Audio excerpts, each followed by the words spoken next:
What you're looking at right now are 8 of the most significant unnamed names in the 67-page court document, Miss Grant versus McMahon, Laurinaitis, and WWE/TKO. And in this video, I am going to reveal the names and faces behind each and every single one of these question marks, like this one right here, Brock Lesnar. But how do we know for sure that Brock Lesnar is the unnamed WWE superstar in the court document? Well, I'm going to show you right now, along with all of the other unnamed names in the court document. And I'm not going to do it based on rumor and innuendo. I'm not going to do it based on reckless speculation. I'm going to do it based on proof, based on facts, and on the preponderance of evidence provided within the documents themselves. So hang out with me, come along for the ride, and stay till the end as we reveal each and every unnamed name in the 67-page court document, starting right now. What's up, y'all? It's your boy, Seth Grimes, here today in what should go down as my most significant video of all time ever. Certainly my most significant journalistic venture. This is no joke, no hyperbole. I have personally gone through the 67-page document, and I have gone through it with a fine-tooth comb, and I have come up with what I believe to be all of the unnamed names listed in the document itself. Now, I do want to give a few caveats here. One, I am not a lawyer, so there are going to be things about this case that I'm just not going to understand because I don't have the legal expertise to do it. Also, I want to give a blanket allegedly allegations across the board. So I'm not going to repeat myself every single time I say something, every single time I present you with a piece of evidence. I'm not going to sit here and say allegedly. I'm giving that to you now as a blanket statement. Everything for the rest of this video will be rumor and speculation and allegations at this point based on what is in the court document until this has gone to trial or been settled or proven in the court of justice. This is just allegations at this point. And I am but a humble YouTuber. However, this humble YouTuber does have a degree in journalism. And I am a former writer for a small period of time for the Pro Wrestling Torch, so that at least qualifies me to take a stab at it, if you will. And take a stab at it I will, as we are going to present to you by the end of this video. Every name that was unnamed in the court document will be revealed. Starting with this one, as I said earlier, let's hop on over. Here you see the board. We're going to start with the 8 most significant unnamed names in the court document. And as we know already, or as we believe to know, Brock Lesnar is the WWE superstar that was unnamed. And let's go ahead and dive on in deeper here and take a look at how we know that Brock Lesnar is indeed the unnamed WWE superstar beyond reasonable doubt, based on preponderance of evidence, not based on what you heard on somebody else's YouTube channel or out on the internet. So for a closer look, let's pop on over here to our first board as we attempt to name the unnamed WWE superstar as referenced in the 67-page court document, with facts and evidence, because right now everybody is speculating that it is Brock Lesnar based only on what we know to be true, is that it was listed as a former UFC champion. So of course it's Brock Lesnar, right? But not so fast, because WWE also has in their active prime at that time 2 other former UFC champions in Cain Velasquez and in Ronda Rousey. Now, of course, that's laughable because we all know Ronda Rousey is a girl, right? But look, it's 2024, and in 2024, we cannot rule out Ronda Rousey as a possibility of being the WWE superstar that was interested in getting pictures or some action from Miss Grant based on the fact alone that she's a female. So what else do we know? We know from the court documents that the WWE superstar listed is a world-famous athlete and former UFC heavyweight champion with whom WWE was actively trying to sign to a new contract. We also know that this is a professional wrestling superstar who performs at WWE wrestling events. During the time of Miss Grant's employment, McMahon signed the WWE superstar to a new contract with WWE. And McMahon shared the photos of the WWE superstar and then informed Miss Grant that he likes what he sees. So this is what is in the document that we can confirm. So first of all, let's hop back over here to our board and we can cite, obviously, with the phrase, he likes what he sees, we can go ahead and rule out that, yes, Ronda Rousey was not the person in question, as she was on leave at this time, so theoretically she could have been being courted to come back, but she was also on leave to, have a baby. So Ronda Rousey has been factually eliminated from this conversation. And now you see how this is going to work. Let's continue over to our next slide as we continue to try to rule this out here. Let's take another look at the facts. Now that we've gotten rid of the Ronda Rousey from the equation, what else do we know? Former UFC champion, WWE was actively trying to sign to a new contract. And then during the time of Miss Grant's employee, McMahon did sign this superstar to a new contract with WWE. And this was around the SummerSlam event. And that was also listed in the court document. So let's hop on over to our next slide here. What do we know? We know that Cain Velasquez was fired in 2020. He was released from his contract.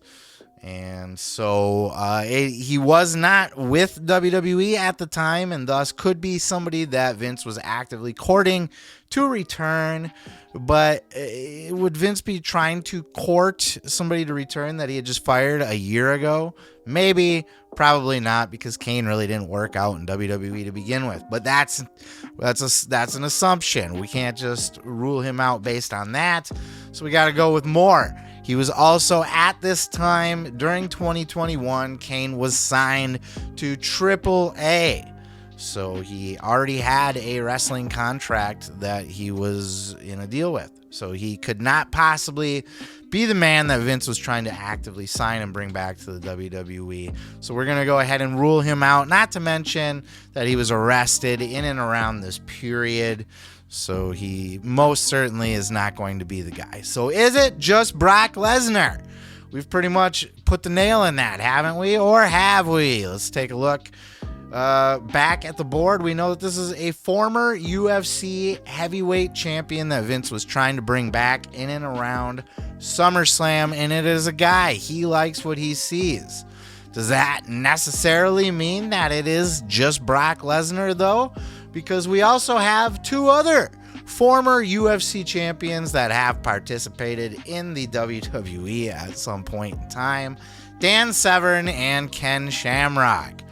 Now, as preposterous as this could possibly be, we got to at least rule them out in some way, shape, or form, because they do fit the bill. They're males who were not signed with WWE at the time and were former UFC champions, though I would argue that they were not big draws for the WWE, especially at this time.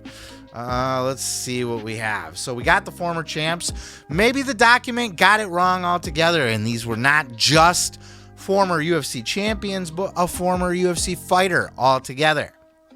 in which case other UFC fighters on the board would be Shayna Baszler, Matt Riddle, and of course, yes, even CM Punk, who obviously was not at the time with WWE.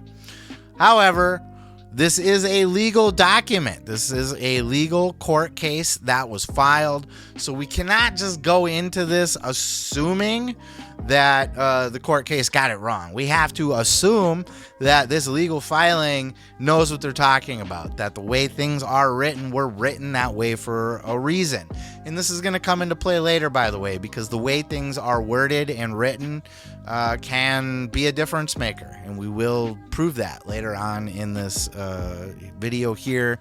But hopping back over to our presentation, based on that information, we know Shayna Baszler, Matt Riddle, or CM Punk, even though they are former UFC fighters that then were WWE wrestlers or vice versa, none of them were former champions, so we can rule them out as well. And that would then put us back to narrowing it down between our three former UFC champions. However, what else do we know that Vince was successful in bringing back this WWE superstar to WWE in and around SummerSlam 2021? And what do you know? Guess who made their return to WWE at SummerSlam 2021? Brock Lesnar is back in WWE! And with that information, now we can clearly see, based on the preponderance of evidence provided within the court document itself, we can confirm pretty conclusively that our mystery WWE superstar is indeed Brock Lesnar. Now, we must remember that even though we do know now that is most likely Brock Lesnar, it does not mean that Brock Lesnar is guilty of anything. Though Brock has removed himself from the Royal Rumble and the WrestleMania build and anything for the foreseeable future in WWE, there's nothing that he's inherently guilty of at this time.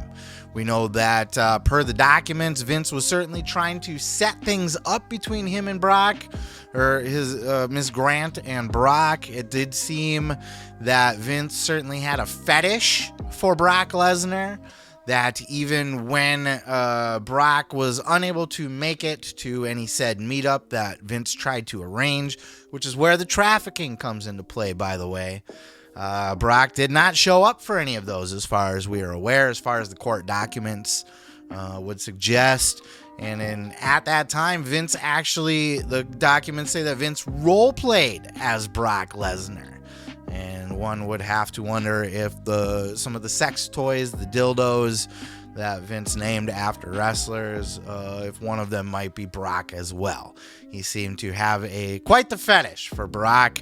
But Brock, at least as of right now, Brock never showed up to any of those play dates, and he did not necessarily reciprocate any of the texts. As far as we're aware, the stuff that he was into, the PP stuff, that kind of thing, could have all been coming from Vince himself. And unless we have any kind of leaked texts or anything like that on Brock's side, or Vince's phone comes out, we won't know for sure. But you see what we're doing here. Let's go ahead and do another one real quick while we're at it. This one will not require much of an investigation at all, or a board. And what I'm looking at is this TV production tech team. I think that's pretty self-evident in the phrasing of that itself. That's how they're referred to in the court document. They were not referred to as ring crew. They were not referred to as anything other but the TV production team. And based on that, I think it's very safe to assume that that's going to be Kevin Dunn and his homies in the production truck. Now, again, what Dunn and his team are being accused of is not necessarily criminal. They are noted in the document as being a group that Vince showed pictures of Miss Grant to, or sent pictures of Miss Grant to. Now and they might have communicated with Vince that they liked what they saw. They all, oh yeah, we all like this. But that's hearsay based on McMahon. McMahon could just be making up their response, or that he showed them at all, just to sound a certain way for Ms. Grant. To sound cool or whatever he was trying to do. Oh yeah, everybody in the production truck liked it. But even if he did show the production truck pictures of Ms. Grant, or send the production truck pictures of Ms. Grant, this could also just be a case of, look, every single guy out there, I'm sure you have a friend who has been like, bro, look at this chick's tits that I'm fucking. Those are pretty big, huh? Pretty nice. Like, it happens all the time. I've had buddies that have just shown me like a picture of tits in their phone. And I don't know about you guys, but at that point, it doesn't occur to me to go, well, were those consensual tits? Was there any crime taken? No, you just trust the guy that you already know and trust that, okay, and it's weird and it's creepy, you don't want to see his girlfriend's tits, but you're not going to jump to the conclusion that there's any wrongdoing there, that these are against her will, anything like that. So even though we do know here that this is Kevin Dunn and his production team, we can pretty reasonably guess, because there is no other TV production tech crew team in the company other than Kevin Dunn's production team. But unless we're talking about like the people that do like the backstage, like B-roll stuff, but I highly doubt it. TV production tech team is Kevin Dunn's team. He oversees all of that. But that does not mean that he had, done anything wrong. Speaking of McMahon sharing pictures with people, that's going to bring us to our next one here that we're going to dive into, the unnamed WWE referee referenced within the court documents. Let's hop on over and check this out. But before we do, if I could bug you guys to please, if you like what you're watching at all, hit that subscribe button down below. Like, follow, all that good stuff. It helps me out greatly, and quite frankly, I put a lot of work into this, and I'm hoping that this cracks this case wide open, at least for the unnamed people. So if you do like what you're watching and you appreciate my work here, please hit that subscribe. Now, enough about that. Let's go ahead and take a look at our next board here as we solve for the unnamed WWE referee referenced within the court documents. What we have referenced here, we have on March 26th of 2020, McMahon sent a lengthy message to Ms. Grant describing in detail the circumstances surrounding sharing explicit photographs of Ms. Grant to a former WWE referee. So based on this information provided within the court document, I have narrowed it down to these 5 WWE referees at the time of 2020 when the incident would have taken place. Based on the research, I have been able to find that there were 22 referees employed to WWE at that time. However, the document does state that this is a former WWE referee. Now, look, we are going to make our first assumption here, so I want to make this crystal clear.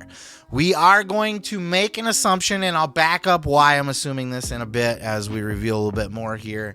But at this time, we're going off the assumption that this former WWE referee is listed as former because they are not now currently employed to WWE. But we are going to assume that they were at the time of 22, and it wasn't just a referee that no longer works for the WWE that Vince still has in his phone that he would send nudie pictures to. This is certainly a possibility, and that's why we are making an assumption, but I do have more to back up this assumption here, and we'll cover that in just a minute. So to move forward, let's move forward with that assumption that at the time, this was a referee that was employed there that is now a former WWE referee. It also says in the court documents that this was somebody that McMahon had said was very loyal to him. Ms. Grant had raised concerns. We'll take a look at that here in a minute as well, about the trustworthiness of this guy when Vince told her that he sent him pictures, and Vince assured her that this person was very trustworthy. So the 5 people on this board are 5 of the referees that would have been employed in 2020 that were either removed they are no longer employed to the WWE or would have the loyalty that Vince is insisting that this referee had. Okay, so we don't think that Jessica Carr is going to have an extreme loyalty to Vince McMahon, right? We can make certain assumptions that this was maybe somebody that had been with the company for a long time. With these assumptions, let's go ahead and look forward here. Of course, we have the information provided that this is a former referee in 2020. And so at this point, we can go ahead and rule out the first two suspects that were really only on the board because, in my opinion, they had been with the WWE long enough to have that kind of loyalty with Vince McMahon. Again, Jessica Carr is not going to have the loyalty built in over years and years with McMahon that, say, a Charles Robinson or a Chad Patton are going to have with McMahon. However, we know we can rule them out based on the fact that both of them are still currently employed to the WWE. So going forward with that information, we can rule them out as suspects here, leaving just 3 referees, Drake Wirtz, Mike Chioda, and Derek Moore, who were all employed in 2022 and are no longer with the WWE. So let's look forward here and look at some more information as I promised earlier. In addition to the details of it being a 2020 incident with a former referee, McMahon described how WWE Referee left to masturbate and told Ms. Grant she had made a perfect stranger very happy. And then the other reference to this referee in the document is that McMahon's response was to assure her of the WWE Referee's loyalty to him. This is when she raised concerns that this gentleman, Vince is just sending out random pictures of Ms. Grant to people. She doesn't know this guy. She raises a concern. Vince's go-to, oh, don't worry about it. He's very loyal to me. He assures her of his loyalty to McMahon. The sharing the explicit photos terrified Ms. Grant, and it illustrated how McMahon has no self-control. So we have all of that information to move forward. So looking back at our board now, we have 2 of these 3 guys were hired in 2014, Derek Moore and Drake Wirtz. So that doesn't leave a whole lot of time for either one of these guys to have, earned McMahon's extreme loyalty. Perhaps that's the case. We're making a little bit of an assumption there. Now, what we can also add to this is that Drake Wirtz is an NXT guy, which means he did not spend as much time around the, main roster where he would have been around Vince McMahon very often to have that loyalty with McMahon. So another one towards Drake Wirtz. And we're going to go ahead and rule Drake out based on pretty much that he was the NXT guy and that he was fired in 2021. Which would check out, which would match the document, but he was kind of fired because he was being a political douchebag. He was kind of starting to push his politics on people backstage. He was making a scene outside of the WWE. You remember all that spiel going on. With all of that there, I just can't imagine that this guy, Drake Wirtz, is the guy that Vince is confiding in, that he has this extreme loyalty with, that he would have been exchanging, pictures of Miss Grant with. Now, that leaves Derek Moore, hired in 2014, or Mike Chioda. And moving forward, we're going to take a look at the board. One of the other things I wanted to reference here, remember when I said that we are going off the assumption that when it says former WWE referee that McMahon was sharing pictures with in 2020, that we were going to assume that this was an employee at the time and that they're just now a former referee. Now, though we don't know that for sure, what we do have to back it up is right here. McMahon described how the referee left to masturbate. So I would ask you, friends of the court here, based on that evidence, left where? Where did he leave to? If this was a guy that was already released from the WWE and he was just sitting on his couch somewhere eating Cheetos, or he had a desk job somewhere else, or whatever the fuck he was doing, where did he leave? If he was a referee for TNA like Derek was, or whatever Wirtz did at the political fucking out on the stand at the town hall meeting or something, did he leave that spot to go jerk off to these pictures? No, I'm going to, again, it's an assumption, but it's now an educated assumption that McMahon described how the referee left to go masturbate. He left wherever he was with Vince. He left the building. He left that area with Vince. He left to go, pleasure himself in the other room or whatever he did. So that's, we're going to go off of those assumptions that this guy was there in 2020. He is no longer there, but he was there at that time because he left to go masturbate while Vince was showing him pictures. And looking at that, we want to add to the loyalty. And, we got a guy hired in 2024, and we have a guy that had been with the company for 35 plus years at that time. Adding into that, we have both of them being fired. Derek Moore fired in 2021. Mike Chioda fired in 2020. Well, this incident took place in 2020. Was he there for the incident? Yeah, he sure was, because Mike Chioda was fired in April of 2020, where this incident happened in March. But that 35 years, man, that certainly builds a lot more loyalty than you would think, 6 years, 7 years did with Derek Moore. And so if we're using that as reason, and we have all of these different notes within the document to back up this case, what we're going to go ahead and assume. Also, look, we're looking at Mike Chioda had just re-signed a contract at that time. Right before he was fired, he had just re-signed with the WWE. Makes you wonder why he was fired. He was fired amongst a large group of talents. There was a big roster cut at that time in 2020, but it was curious because Mike Chioda was the only referee in the bunch. The rest were wrestlers, and Chioda had just signed a contract. Maybe the firing could be unrelated to this. Very well likely is unrelated to this, and it could be just because he's had too big of a contract for the time. Who knows? We're not necessarily saying that is tied to the Ms. Grant issue, but we are saying Mike Chioda has been there long enough to have the loyalty with McMahon, 35 years. He was fired in 2020, no longer there, but he was there at the time of the incident. He had just re-signed a contract. So based on all of that evidence, I'm going to go ahead and say that Derek Moore just doesn't fit the criteria that we have.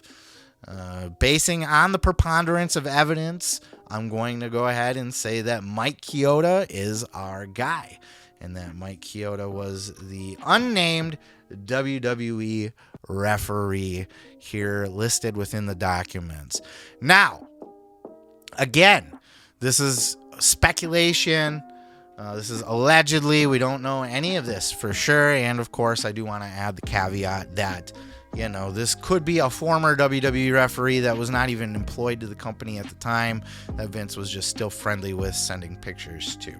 But based on the preponderance of evidence, and I keep using that phrase because that's what's used in these lawsuits, these court cases where it's a lawsuit, it's a legal issue, not a criminal issue. In a criminal, you have to prove somebody beyond a shadow of reasonable doubt that they committed the crime, right? Which is very hard to do. You have to have a lot of evidence, a mountain of evidence to prove beyond reasonable doubt. If you even have just a little shred of doubt that, he could have not been there, could have not did that thing, it won't win criminally. But legally, it's a little bit different. In a lawsuit, it's just preponderance of evidence. If you can stack up enough evidence that points in the direction that this was indeed the case, then it could be used to settle the lawsuit. And that's exactly what we're doing here. I'm showing you the preponderance of evidence and how we came to these decisions. Mike Chioda surprised me a little bit. He doesn't strike me as that kind of guy, but there's really, based on what we have here, there's nobody else that it could be. I also want to, again, same as Kevin Dunn, Mike Chioda is simply being accused of being sent pictures by McMahon, and then McMahon is saying to Ms. Grant that Kyoto liked these pictures and he went and jerked off and he's a very happy man and blah, blah, blah. That's hearsay. McMahon could be making that up to Ms. Grant altogether just to sound cool or sexy or whatever he's trying to accomplish there again. By saying, oh yeah, I showed it to this guy and he really liked your body too. You know, that sounds like something he could just make up. Even if he did send or show Mike Chioda these pictures, Chioda would not have known, again, as I said with Kevin Dunn, necessarily that this was pictures of a victim or that they were against her will in any way, shape, or form. Nor is Chioda being accused of spreading these around or, doing anything nefarious with them other than pleasuring himself to her sexy pictures, which we don't know for sure happened, but that is what is being alleged within the court case. Moving on, now we are going to attempt to solve next for the unnamed WWE Employee No.1 within the court document. So we'll move on over to that board here. And on this board, we have a number of individuals who could be described as fitting the description of WWE Employee No.1. And let's take a look at some of the factoids that we have in this case. We know that this is Miss Grant's new boss, a WWE employee who worked in risk and government relations.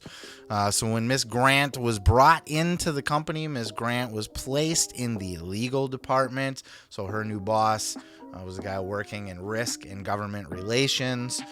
This WWE employee was a decades-long family friend and confidant, similar in age to McMahon, and one of a small original group who helped the WWE expand from a regional promotion to a global juggernaut. Well, how about that? So based on that, these are the candidates. These are the suspects that I have put together that are, have been with the WWE for a long time, that would be part of Vince's inner circle. But we're going to be able to start to chip away at this very quickly here, and let's go ahead and do that with the facts and evidence provided within the document. First thing we're going to know is that this isn't going to be Shane McMahon because it's not Vince's age. The court case very specifically says that employee No.1 is somebody that is in similar age to Vince McMahon. And though Shane has been with the company for a long, long time, he, going back to the original days and helped grow the company to the juggernaut that it is today, he's not Vince's age, and so he doesn't fit the criteria, so he's out. So let's go ahead and check out our next step here. And what we're looking at, again, her boss, risk and government relations, a decades-long family friend and confidant, which also would rule out Shane because he's not a family friend. You can say he's family, so maybe that's what they're getting at, but this is a family friend, similar in age to McMahon, who helped grow and expand the promotion to the global juggernaut that it is today. So with those facts, what else do we know to be true about this board? We know Mark Carrano can't be it. He has not been with the company back into the early days of the company and helped grow it to the juggernaut that it is today. Nor is he Vince's age. So he's going to be out there. Over on the other side of the board, we have Bruce Pritchard and Kevin Dunn, who have been with the company, at least in the Titan days, right? That have helped build the company alongside McMahon and, are two of his closest confidants. But both of them work in the TV production department. Remember, we're looking at somebody that worked in risk and government relations. So with that said, we can go ahead and rule out everybody else on this board. We got Carrano, not with the company long enough, not Vince's age. Bruce and Kevin are TV producers and do not go back as far back to the beginning of the company since before Vince even started. They're not quite that far back, but one guy who does fit all of these descriptions is Mr. Rich Herring. Mr. Rich Herring actually predates Vince McMahon himself. He goes back to Vince's dad's company, the WWF, and has been working in risk and relations that entire time. So with the evidence provided, he's also Vince's age, so we have that going for this man. He's been with the company 51 years. And fun fact about his stay over the 51 years within the company, he presided over the Macho Man and Miss Elizabeth's fake phony wedding at SummerSlam. That guy right there, the pastor, that's this guy, Rich Herring. He's been with the company that long. That's a fun fact I brought up during my research.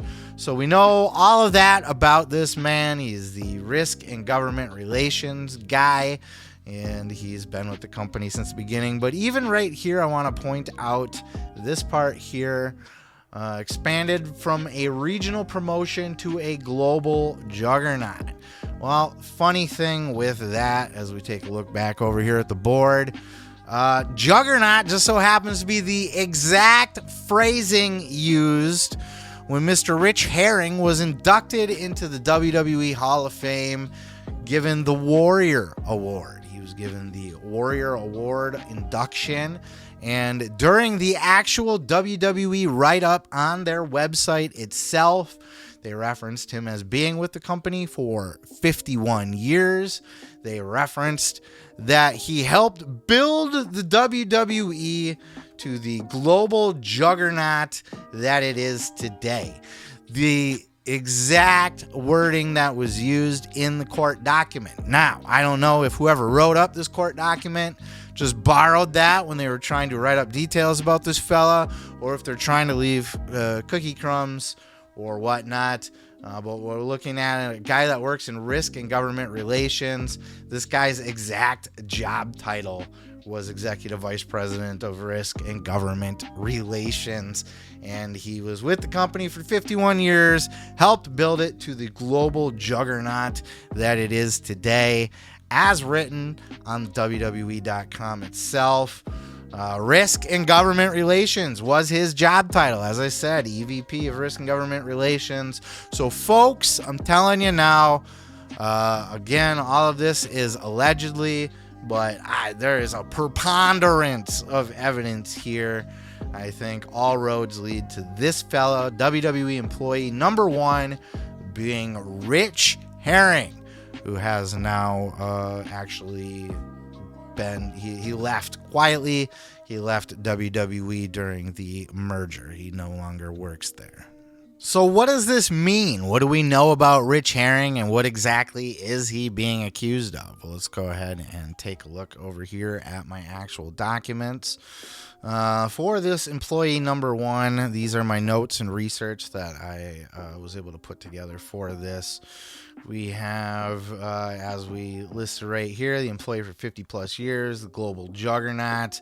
McMahon stated that outside of his attorney, employee No.1 is the most feared guy in the company because No.1 usually fires employees, which was, partially why this was hard. This confused me for a little bit. That's why, Shane McMahon made the cut on my board. Bruce Pritchard made the cut on my board, because these were guys that could potentially be, firing people or releasing people at one point or another. Shane, not so much, but definitely Bruce. There were little details offered about No.1's role at WWE. Vince just focused when he was talking to Grant about this guy, about his past, and that he lost his spouse and that sort of thing. And he's just been a loyal WWE member since then.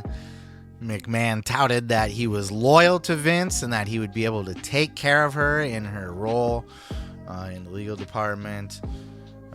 He was apparently a pretty well-liked guy over there. He got her position, but he wasn't around very much. He did kind of show her the ropes and went over, the kind of the protect the business, best interest of the company. The answer isn't no, but rather, what do we do to make it happen? He also impressed on Ms. Grant that job titles don't really mean anything in WWE. This guy was very clearly part of Vince's inner circle, and low-key because I had actually never even heard of this guy in my entire life. So it was kind of surprising to stumble across him, but he was certainly there. And then he was seldom in the office, and that was about it. That's all we really have on this guy. I don't know that he's actually guilty of anything other than this is the guy that Vince handpicked to kind of be her boss and to look after her within the company. So at the very least, you could maybe say that Rich Herring was in the know enough to know, hey, this is Vince's girlfriend. You know, keep a special eye on her, or kind of look after her, protect her, and make sure, you know, she doesn't get in any trouble or anything like that, you know. So at the very extent, you could argue that he might have known that she was tied to Vince in some way, shape, or form. Most likely did know that, but that's not to say that he would have known the very intimate and gruesome and gross details of that. But that's, you know, hearsay and speculation. Let's continue, shall we? Let's dive on into the next one here. Taking a look at our board, we're going to try to solve for the unnamed WWE Corporate Officer No.4. And Corporate Officer No.4, let's go ahead and take a look at what we know about Corporate Officer No.4. Was a high-ranking employee at WWE who worked with legal affairs at the company until November of 2020. So here's the board that we have here of the people that were released in 2020. Because what else do we know about this position here? Well, let's go ahead and hop on over here. This was a high-ranking employee who worked in legal affairs. So this was her department, right? She was placed into legal. So this guy was a high-ranking employee, a corporate officer, an executive. But there is no mention that this person is on the board at all. We also know from the court document that McMahon did advise Corporate Officer No.4 to give Ms. Grant the job in the legal department. And that he was a little bit sus. He was a little bit suspect of her when she was there, and had kind of sniffed out real quickly that there was something up with her. So sounds like he was reporting to Rich, and that it was passed down that this girl needs to get a job, but I don't think he would have known anything more than that. Otherwise, I don't know that he would have been giving her the side eye. Because it did not appear that this guy got along with her at all. It was noted that if Ms. Grant walked into the room and Officer 4 was laughing with colleagues and having a good old time, that as soon as Ms. Grant entered the room, Officer 4 his expression would immediately change, go blank, and he'd walk away, and the whole room would just sour and darken. So this was a guy that just made it very clear, it seemed, I don't like you. I don't know what's up with you, but I don't like you. All right. But this was the guy that she would have reported to in the legal department. So what do we know? We know at the board we have a John Brody, a Mark Cowell, and a Brian Nurse. Now, we've come to these three because we learned in the document that in March of 2021, WWE had still not hired a replacement after WWE Corporate Officer No.4's termination in November of 2020. So we know this guy was kicked to the curb in 2020, and these three executives just so happen to be the only three executives in WWE that were kicked to the curb in 2020. So that's what we have. Now, this was the legal department, and one thing we see right off the bat is we have Mark Cowell. Now, Mark Cowell, what do we know about this guy? Let's hop on over to my notes, and we can see over here as we take a look that Mark Cowell was listed as a WWE board member and an executive. He was the chief accounting officer in 2019 and in 2020 during this time period. So he was the chief accounting officer. That makes him an accounting nerd, not necessarily a legal guy. What else do we know? Let's move forward to the next board where we can see that Corporate Officer No.4 is not listed anywhere within the document as being an executive. He is listed as a high-ranking employee. High-ranking employee at WWE who worked with legal affairs at the company. That is... And now it's important, I had mentioned earlier, it's important to pay attention to the wording of the document, because the document does indicate if somebody is a board member or an executive. They don't just leave that out or forget that. So when they're mentioning that Corporate Officer No.4 is a high-ranking employee at WWE, they wouldn't forget to note that he was also on the board of directors or an executive. So with that information, we also know Mark Cowell was on the board and was an executive.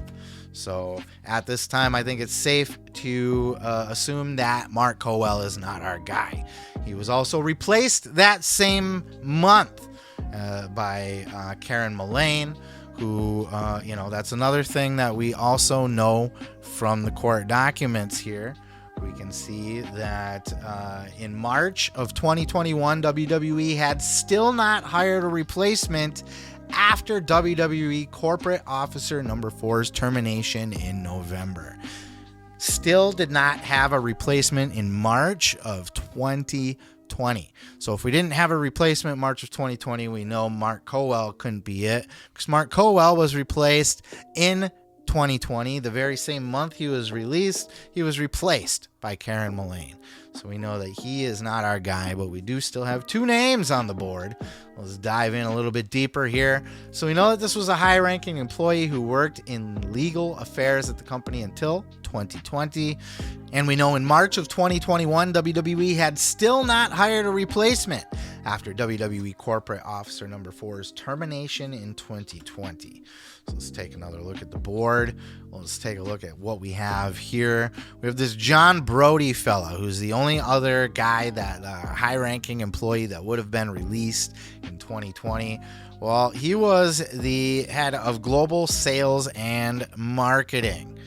Over here we see John Brody, released 2020, VP, head of sales and partnership and international global sales, global media partnerships, not legal. Now, when he was released, he was not replaced right away, but this appears to have been more of cost-cutting measures in the furloughs of 2020, and his job was at the time just sort of absorbed by Stephanie McMahon.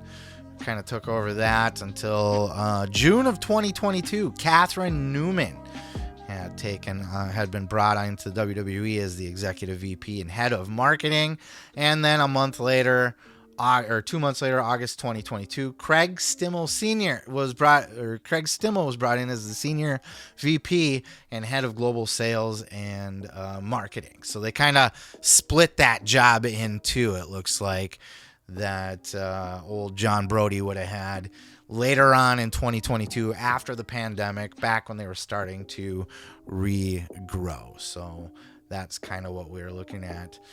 So John Brody does appear to be part of a furlough cut, just based on the fact that there was no real urgency to replace him. Stephanie kind of took over some of his roles, and that it happened during the pandemic when there were lots of other furlough cuts.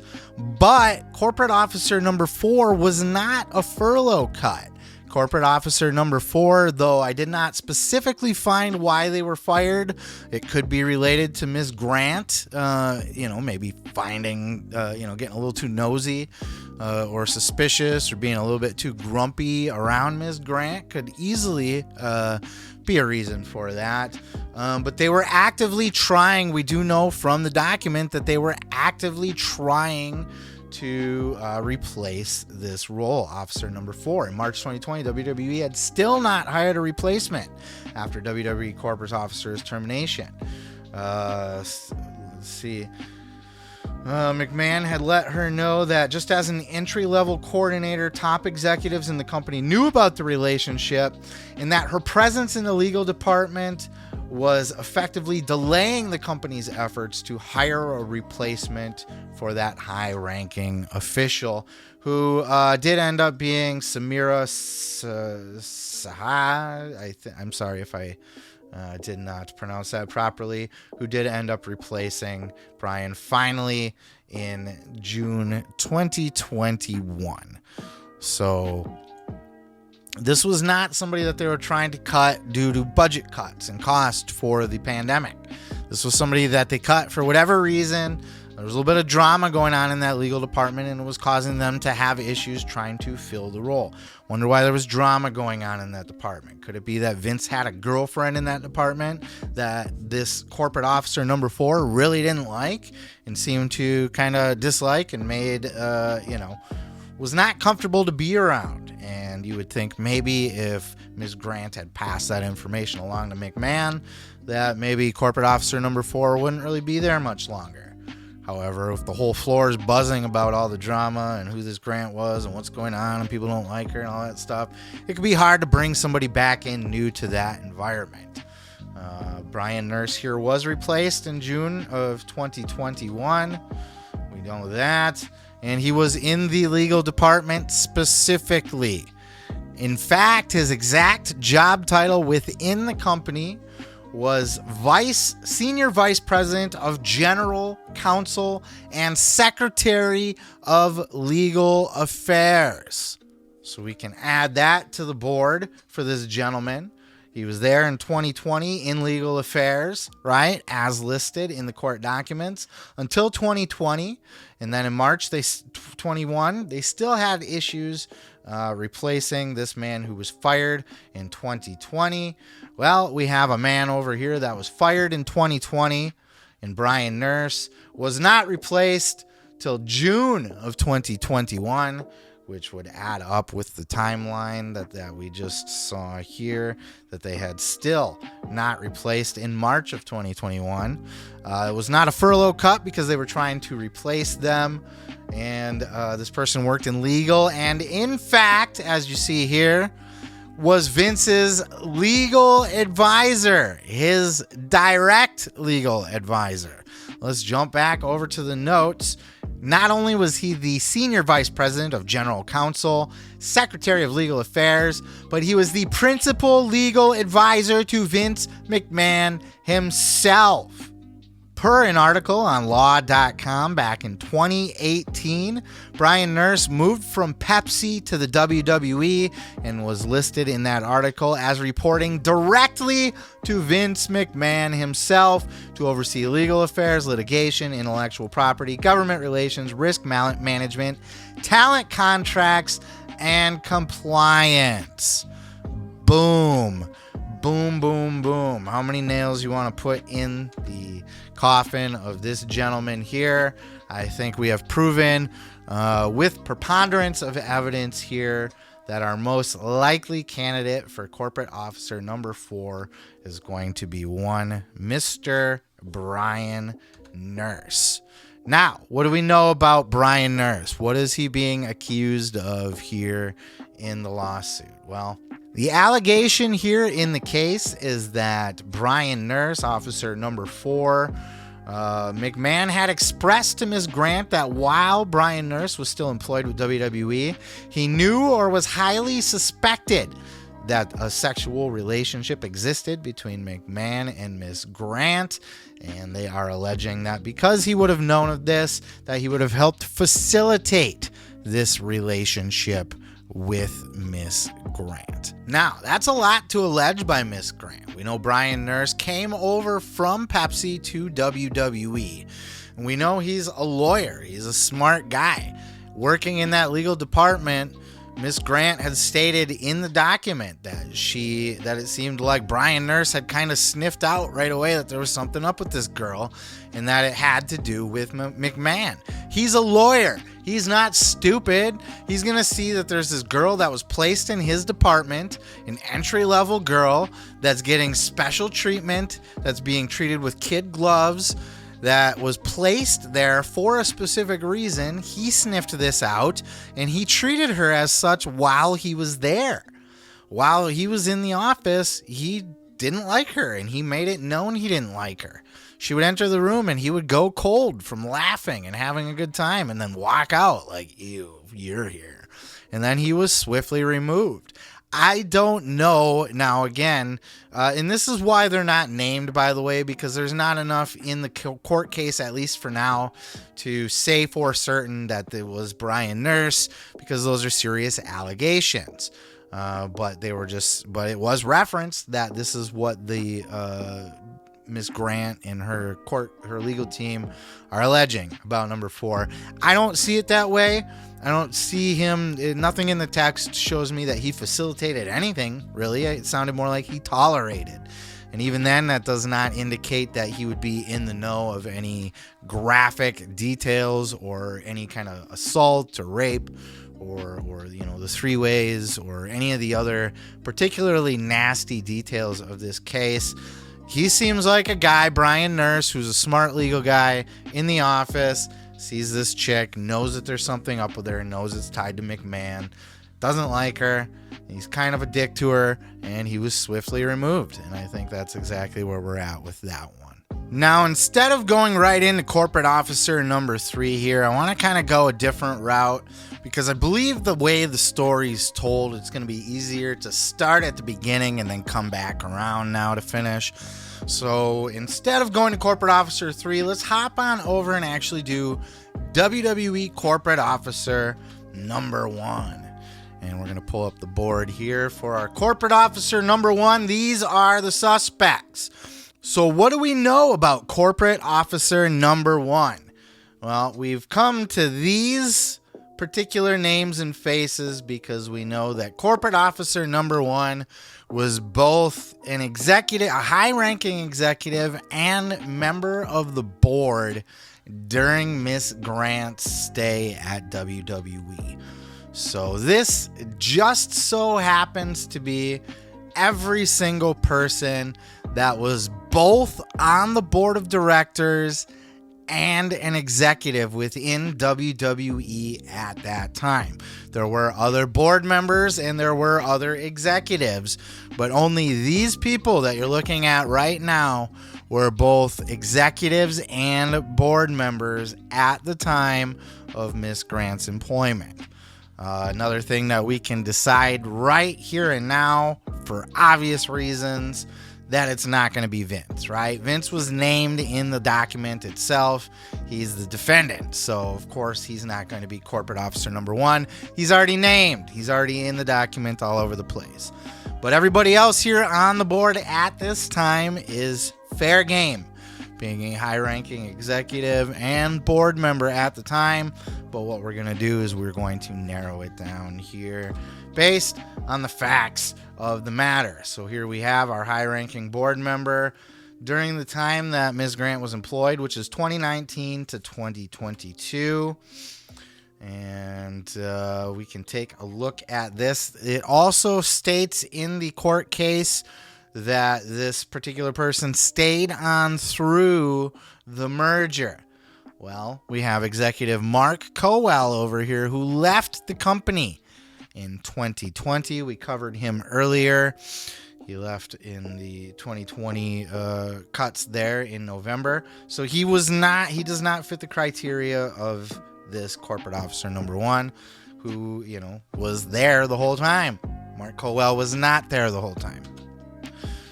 On to the next board, we have Karen Mullane, which we talked about earlier, who took Mark Cowell's job over here on the left side of your screen.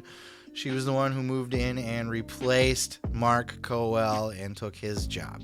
And moving forward to the next board here, we have two other people on this board that were not there for the entire stay that Miss Grant was working at the company. We have two people in particular that left the company very early on, so were not there through the merger. We have Michelle Wilson and George Barrios, both board members.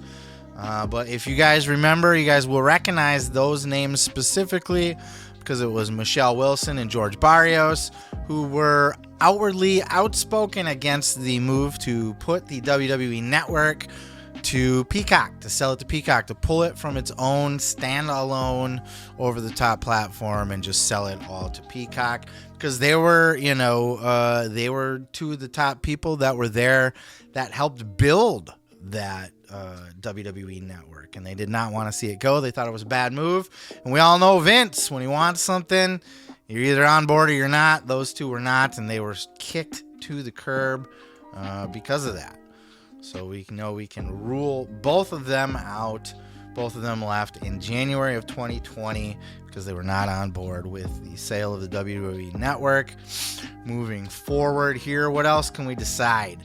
We also know that this person continued to work in high-ranking positions in connection with the merger with TKO Endeavor. So that's how we know that it was not going to be either Barrios or Wilson. But what else does this tell us? Well, looking at our board, we can also decipher that it's not going to be Christina Salen. Christina Salen left WWE in November of 2021. Reports were, when I did kind of dig up on why she was released, or any kind of record, publicity news of her release, no longer with the company, it was found that she just wasn't particularly well liked within the company. Nobody liked Christina Salen, so she did not stick around on the board or even in the company through the entire stay of Miss Grant. And let's see what else we can decipher here. It was at this time, actually, that Frank Riddick stepped up and took her spot on the board. He was an executive at the company, in the company at the time, but that is where he stepped up and took her spot on the board. So we know that he replaced her. And looking back, so we have an employee, a high-ranking employee, and board member who stayed on through the merger. Where does that leave us here going forward? Looking at the board, Nick Khan, the big dog for WWE here, the big mover and shaker. Nick Khan was a board member during the time that Ms. Grant was with the company, but he also stayed on as a board member through the merger. And one thing that we got to pay attention to in the fine print of this document here is that this person continued to work in high-ranking positions in connection with the September 12th merger. But it's got to make you wonder, why was that listed separately after was a high-ranking employee and board member at WWE? So if we're saying in the first line that this person was a high-ranking employee and board member, why then do we continue to say that they stayed on in high-ranking positions? I find that to be just a little bit vague, if you ask me. It does kind of, to me, it indicates a possibility that this person was not a board member when the merger actually happened, that they were still with the company, that they were still held high-ranking positions, but they weren't the same exact positions that we listed them as to begin with.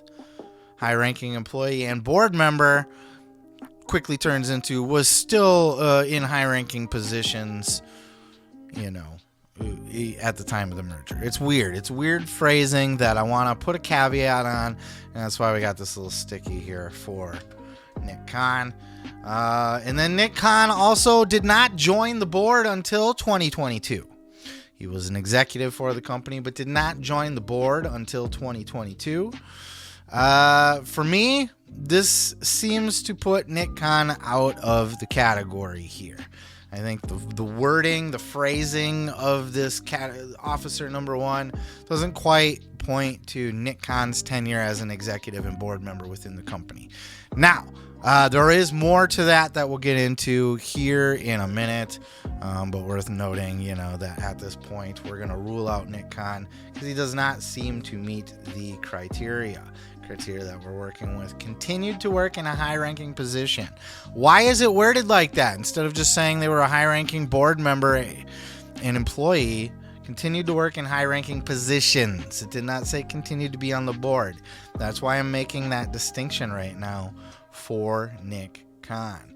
But what else do we have here to take a look at on our board? Let's dive a little bit deeper into the document itself and see what else we can pull from that to add to our case here. to kind of build a personality around this person. Corporate Officer No.1 would personally help Miss Grant find another job once she was going to be leaving. Why is this who is this executive and board member that's going to personally take it upon themselves to find a job for Miss Grant? Another thing to note here is that the Corporate Officer No.1 and Corporate Officer No.2 are often referred to together within the document. For example, here are a few examples. Ms. Grant suggested that the NDA include both Officer 1 and Officer 2. People that knew about the relationship, specifically noted. Both 1 and 2 knew about the relationship and asked if they should be in the NDA. While Miss Grant was away in Florida, McMahon called her and said it would be the last time you'll hear from him. But if you need anything at all, to reach out to Corporate Officer 1 or Corporate Officer 2. Again, Miss Grant introduced herself to Corporate Officer 1, who we're talking about now, who responded by telling Miss Grant, I knew exactly who she was. I know exactly who you are, this person said. WWE Corporate Officer maintained an office. Officer 1 maintained an office suite on the executive 4th floor building, which was in a different building than Miss Grant and not even her department. So Ms. Grant's wondering why a very high-ranking WWE officer and Ms. Grant, an entry-level coordinator in the legal department, why this guy is so well aware of her. It's unusual that he would know who she is. She's citing this, that, this is not somebody that she works with or around. He's not even in the same building, not the same department. How does this person know who I am? McMahon summoned Ms. Grant to his condo and advised her that he met privately with Corporate Officer 1 and 2 and advised those individuals of his relationship with Miss Grant. Miss Grant is saying flat out, Vince told her that he told Officers 1 and 2 about their relationship privately, off the record. That they had. Ms. McMahon continued that both Officers 1 and 2 had expressed concern but were ultimately supportive. McMahon advised that one or both Officer 1 or 2 inquired whether Miss Grant could be trusted. More here. Miss Grant wondered why McMahon name-dropped Executive 1 and 2 in connection with her coordinator's first job promotion. Miss Grant questioned why McMahon brought up Officer 1 and 2 in connection with her first promotion. Usually this would involve human resources, not these two people who don't work in her building or anything like that. Miss Grant inquired with both Officer 1 and 2 about whether it was appropriate for her to attend these executive meetings. When she got to the point that she was attending executive meetings, I would assume that this was when she was working for John Laurinaitis. She started in the legal department, and then after Brian Nurse had left and they were having trouble replacing, and there was drama in that department, which seems to indicate it was most likely revolving around her. They just pulled her out of that department altogether. She's had a stint in the XFL department working with them, and then she was informed by Corporate Officer 2, we'll get to that later, that she would be reporting to John Laurinaitis in talent relations instead, and was moved there. And I think it's at that point that she started to attend executive meetings with Laurinaitis or on behalf of that department. But she felt uncomfortable there, felt out of place, and inquired with both 1 and 2 on if it was appropriate for her to be there. So, again, with all of that said, you got to wonder, would it be Nick Khan? Just to kind of put a bow on Nick Khan here.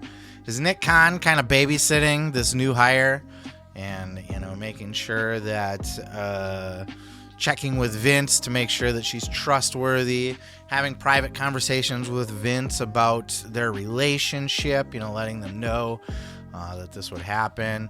Is this girl comfortable going up to Nick Khan and asking Nick Khan if she belongs at the executive meetings? Is Nick Khan babysitting her, when she leaves? Reach out. If you need anything at all, reach out to Exec 1 or 2, So is Vince telling Miss Grant that, if she ever needs anything, she can reach out to Nick Khan and some other person? It's not likely, right? Why is he babysitting this person? Why would he be responsible for finding her a new job when she leaves? All of that is very strange.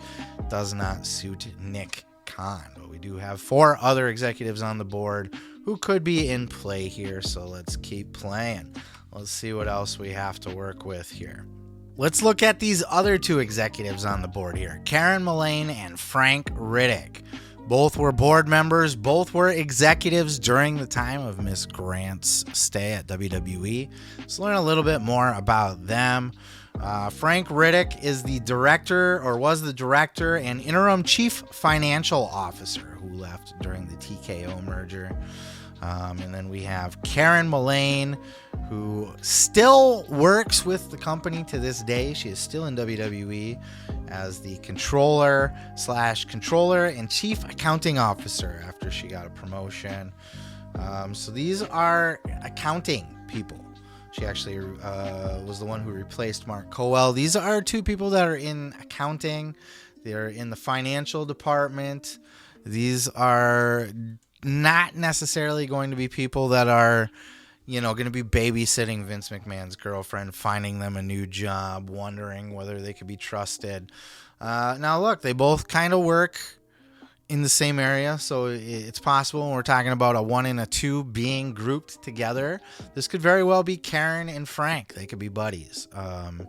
But them working in completely different area as far as being in the financial and the accounting, it's not going to put them in a position where they're going to be babysitting, so to speak, Vince's new girlfriend, or even concerned about her, to be quite Frank Riddick.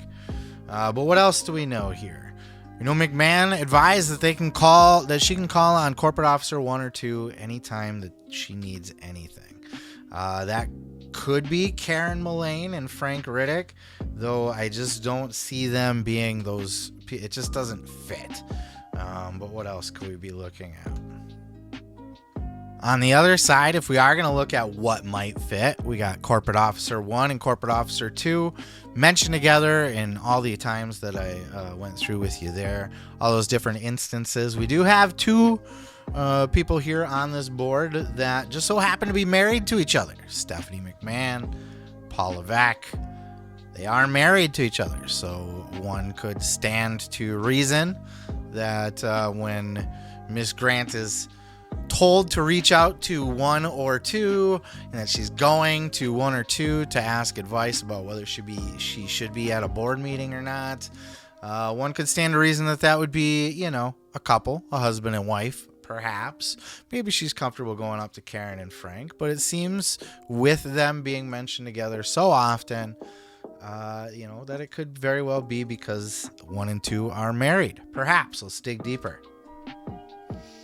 We also know that 1 and 2 are family. They are related to Vince McMahon. Paul through marriage, Stephanie through blood. That's her dad. So when we're talking about these private meetings, we're talking about Vince talking with Corporate Officer 1 and Corporate Officer 2 and informing them about her relationship, them being concerned if she could be trusted, them being the 2 people that Vince said, if you need anything at all, reach out to these people. It just kind of points in that direction, doesn't it? But let's dig a little deeper. Let's see what else we can find. There you see Corporate Officer 1 and Corporate Officer 2 always together, married, family. We seem to be painting a picture. It's looking less and less like a Karen Mullane and a Frank Riddick, but let's see if we can put a bow on this one for these guys. And what we were able to come up with is for Frank Riddick, he left the company after the 2023 merger. Now, you could interpret, the document saying stayed in high positions through the merger. Perhaps that, that person could have left the company after the merger still. But it does kind of, to me, read that person could still be there. And we know that over here, Karen Mullane, she is still there. But neither one of these people appear to be part of Vince's inner circle or people that Vince is going to confide his relationship information with. But, it could be completely wrong. But when you're following the paper trail here, we got people that aren't really involved in any kind of department. That's nothing with hiring personnel or, overseeing any new hires or anything like that. And they're not in Vince's inner circle to the point where Vince is going to trust these two to look after his new girlfriend within the company and kind of look the other way and watch out for them and do favors for her and things like that.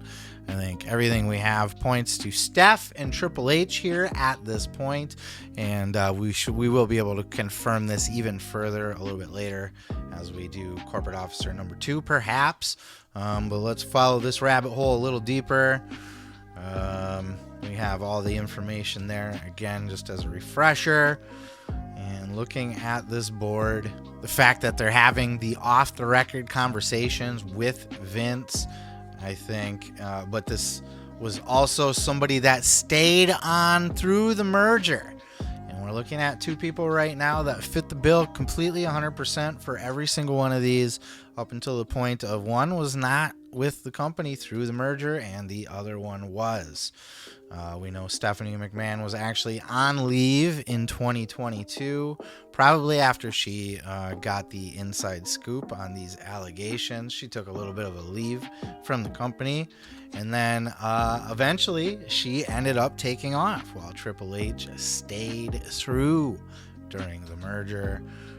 So based on that, with Steph leaving in 2023, finally stepping down completely away from the company, Triple H staying through the merger.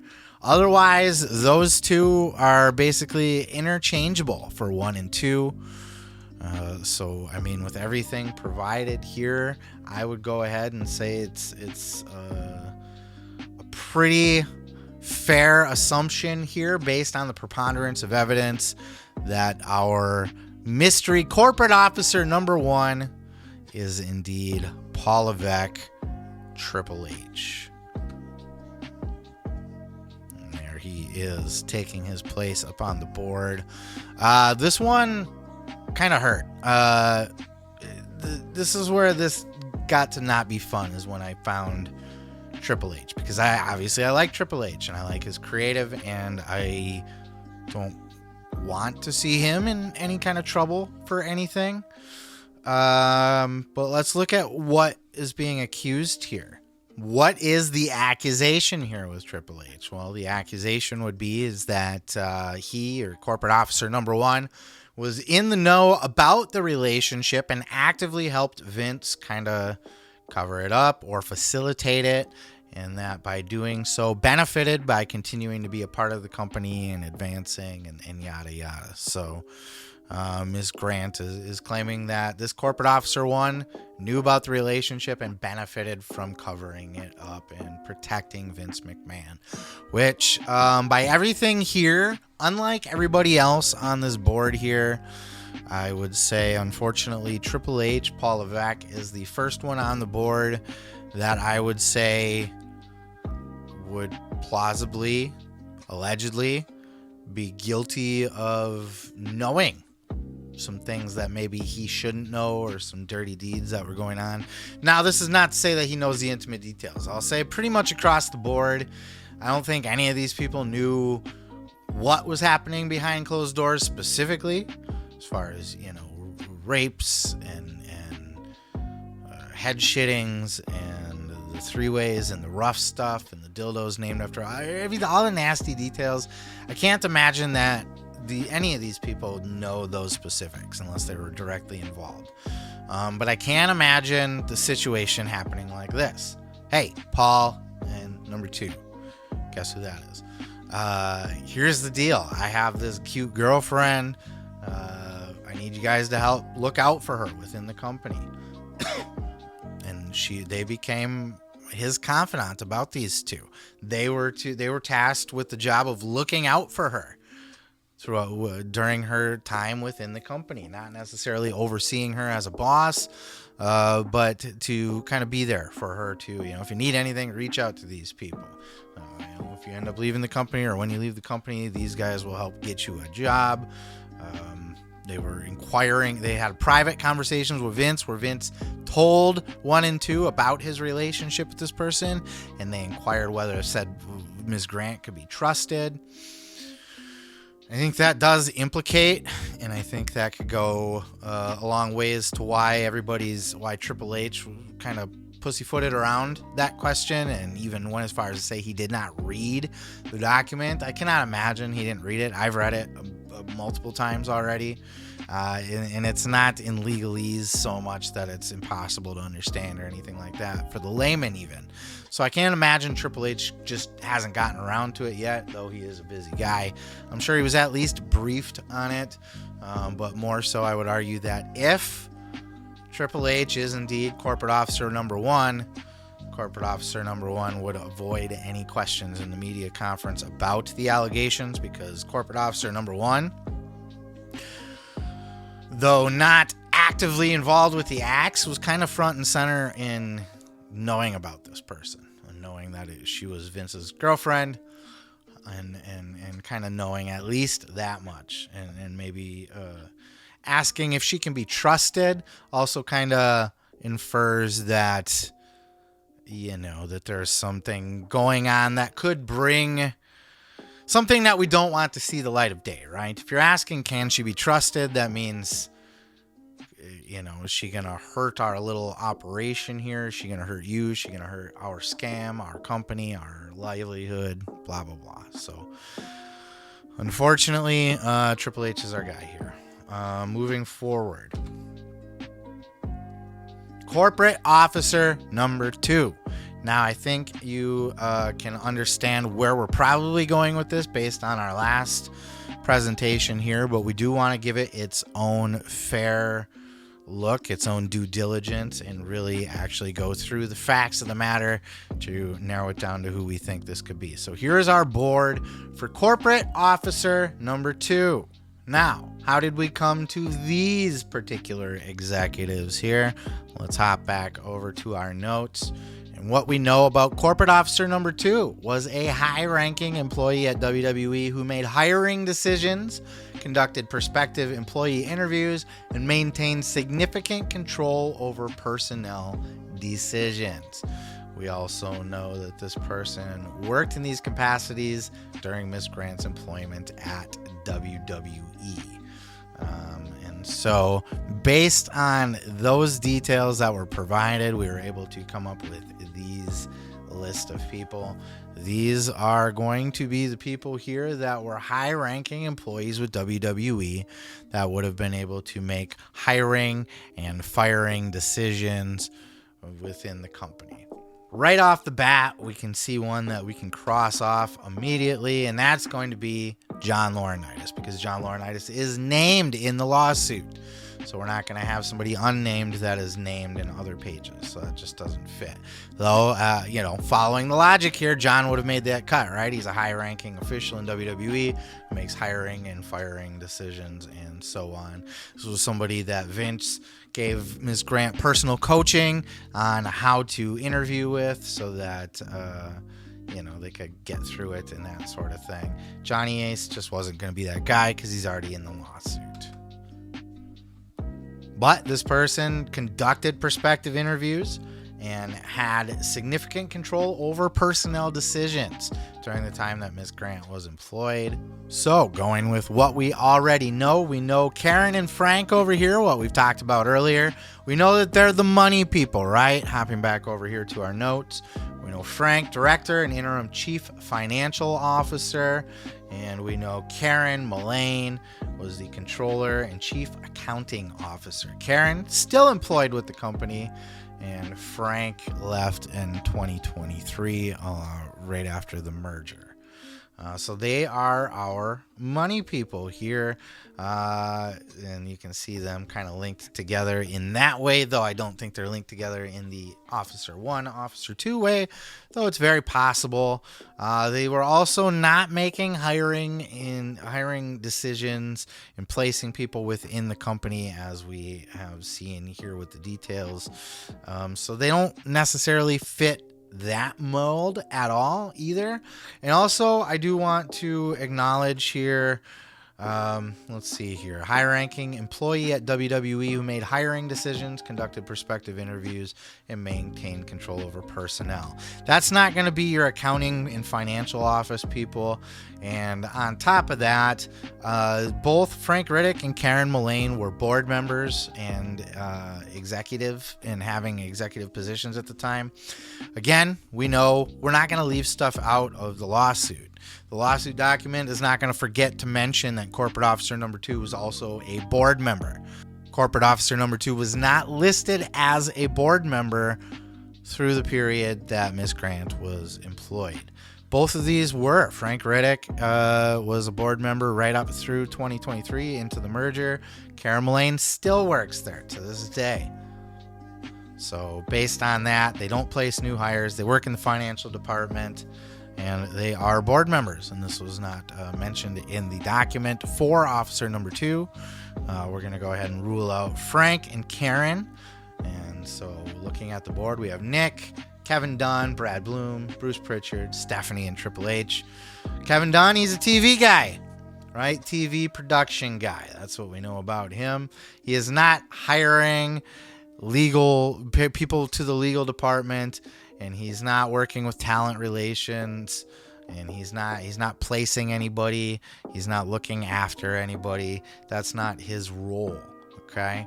Kevin Dunn is a TV producer, so he's not going to be in that position where he's doing those types of things. Neither is Bruce Pritchard. Bruce Pritchard is a creative producer, and he's on the creative writing team. He's the head of the creative writing team. He is not the guy that is hiring people and firing people and placing people. That's just not going to be his role here. Conducting employee interviews, maintaining significant control over personnel decisions, and worked in these capacities during Miss Grant's employment with the company. That just doesn't sound like a Bruce Pritchard to me. That's not the role that he's in, though he does do a lot of hiring, or did at one point when he was, he did have that talent relations role for a period of time. He was not in this particular juncture. He was brought back to work in a creative role. And though we do have that thing, Ronda Rousey, let's see what Ronda Rousey had said, that Bruce was Vince's avatar, right? That was something that she said. If Bruce is still there, Vince is still there. He's Vince's avatar and stuff. Okay, maybe. But in what capacity? In creative capacity. He's not going to be Vince's avatar in hiring people and overseeing them and that sort of thing.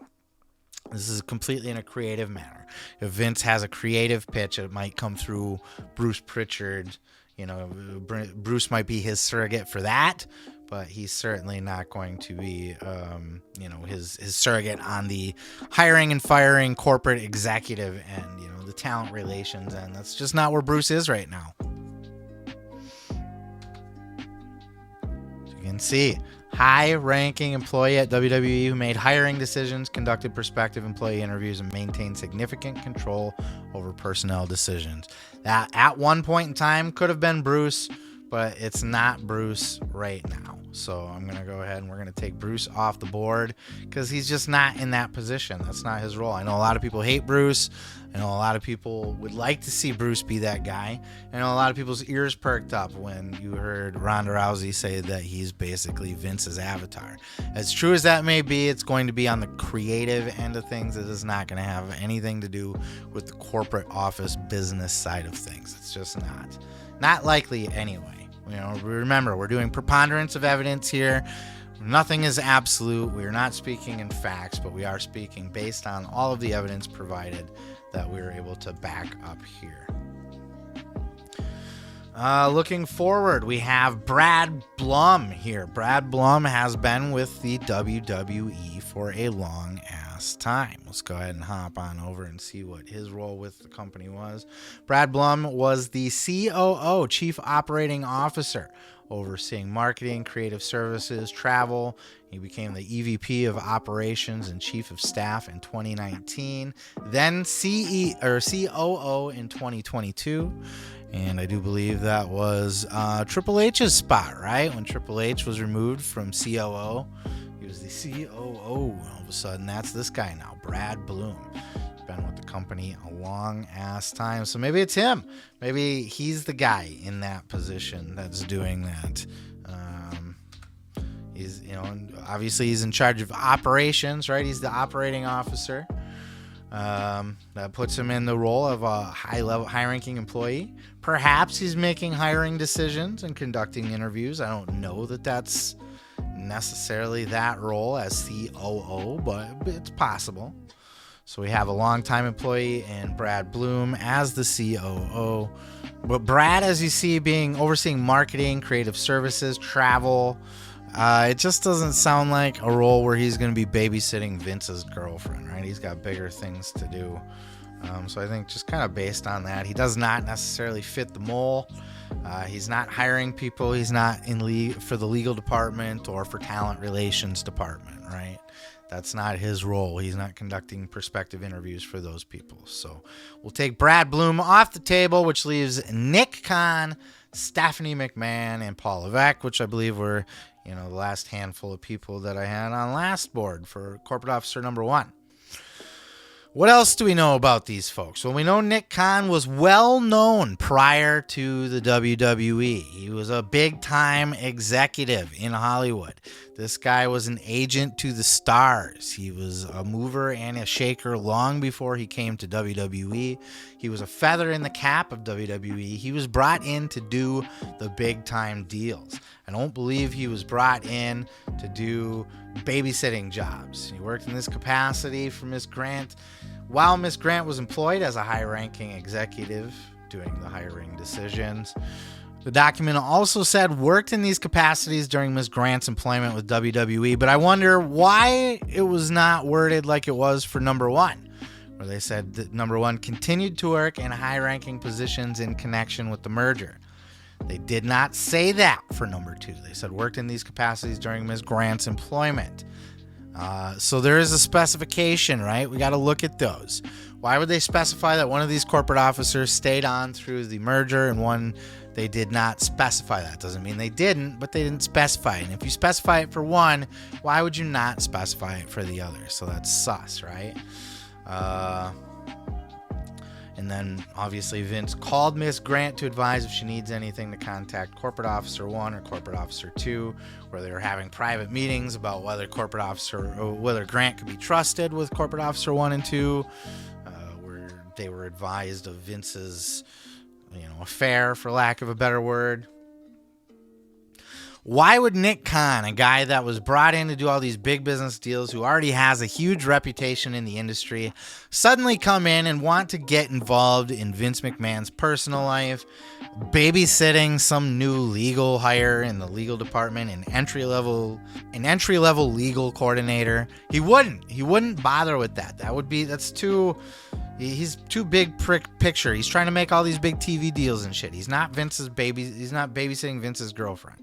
He's not going to get involved in Vince's drama. He's not going to be trying to fix things, trying to keep things under wrap, trying to keep things tight and flowing smooth. He's a mover and shaker. He's a deal maker. He does not fit the mold of this person at all. Though he certainly could be.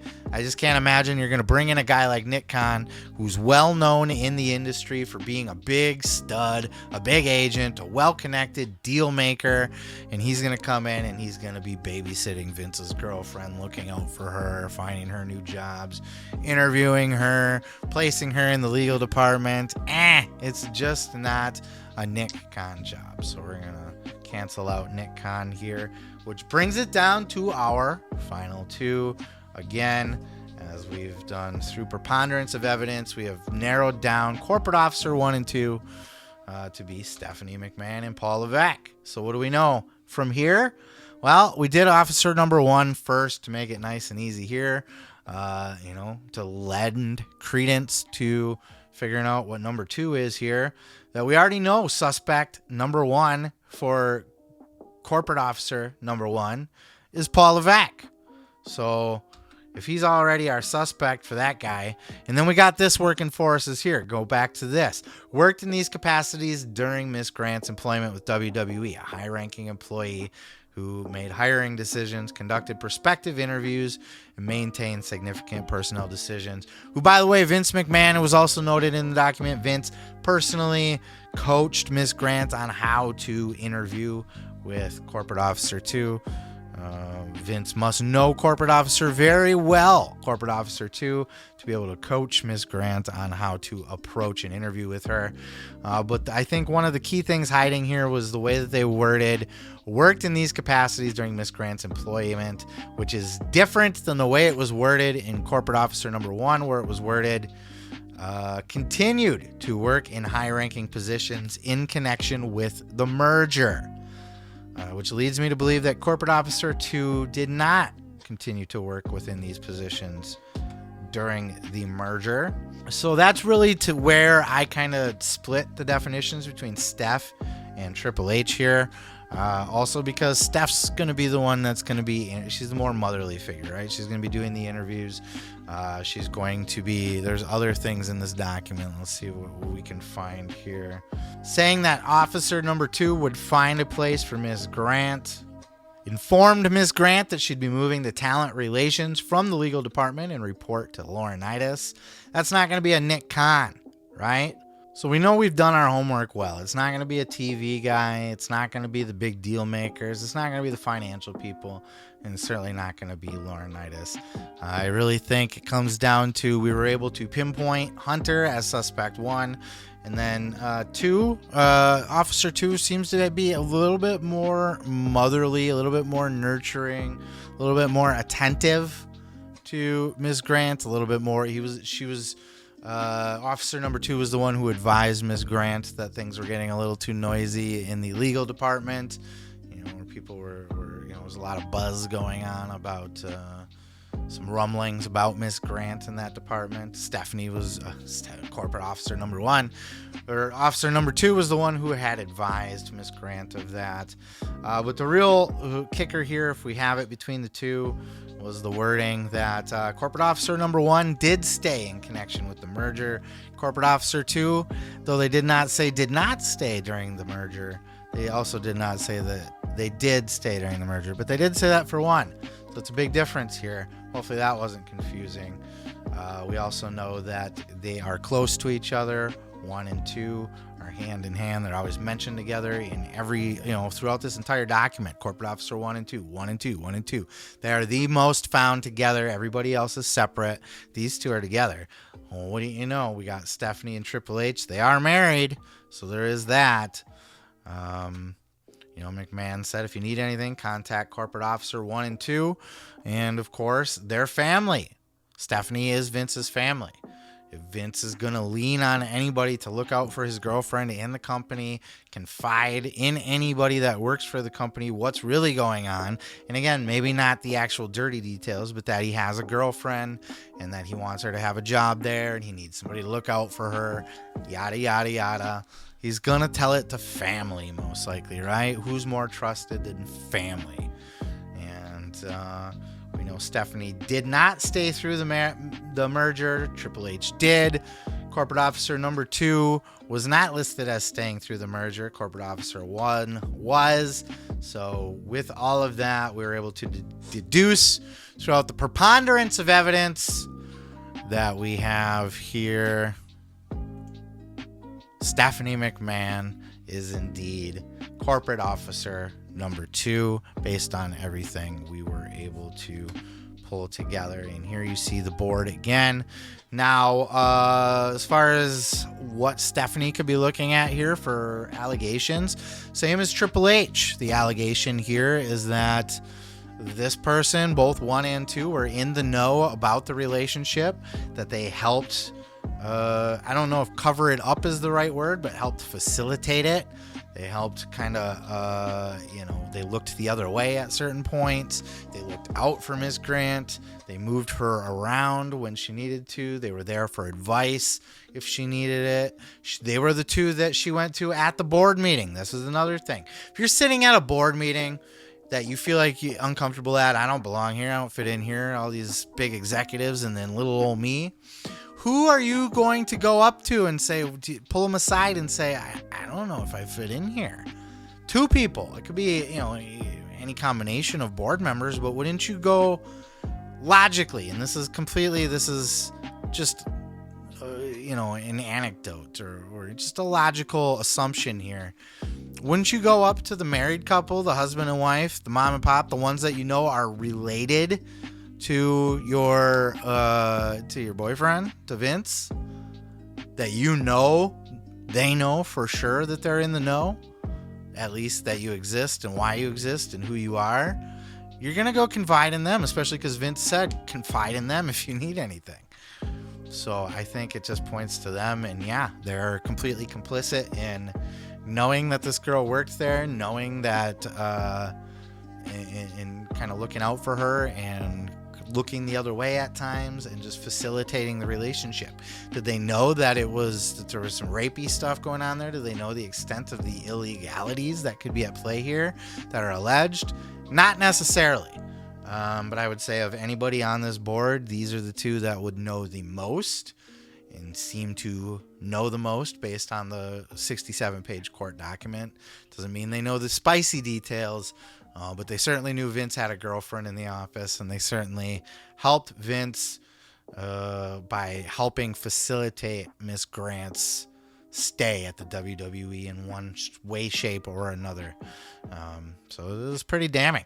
Now, before we wrap this up and we solve for Corporate Officer No.3, I do want to spend a little time and go through some notable mentions, just some other unnamed names that were referenced in this 67-page document, because they are worth noting, though they are not significant as the folks that you see on the board. Two of them are actually, but we'll explain when we get there. So let's take a look at those. Notable mentions, we have another board of 8 here. We're going to go a lot quicker through these ones. These here, another 8 notable mentions. These were referenced within the document to a lesser extent. Well, 6 of them to a lesser extent. 2, we'll get to here.